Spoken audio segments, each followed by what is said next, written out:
Hey, this is Black Mamba FPV, and I'm here on this beautiful Colorado morning to test out one of my latest builds. It's the Woodchuck FPV Wasp frame. I got a chance to meet Woodchuck FPV Kev at the Team Drone Adventures meet in North Carolina. I picked up 2 of his Wasp frames because I said I had to have it. So I built this freestyle quad with the Diatone 722 DJI stack. It's a 30-30 stack, and the Pacer 3. 1950 kV motors by T-Motor. Everything is beautiful. I can't wait to rip this thing and let's see how it goes.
I could not have been more impressed with that first flight. Handled exactly how I wanted it to.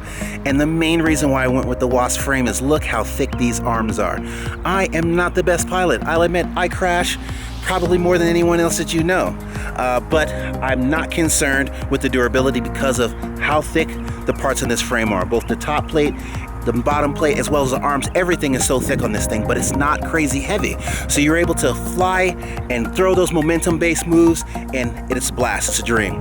I will include information about the Wasp and Woodchuck FPV in the description below, as well as information about the Diatone stack that I use and the Pacer 3 motors.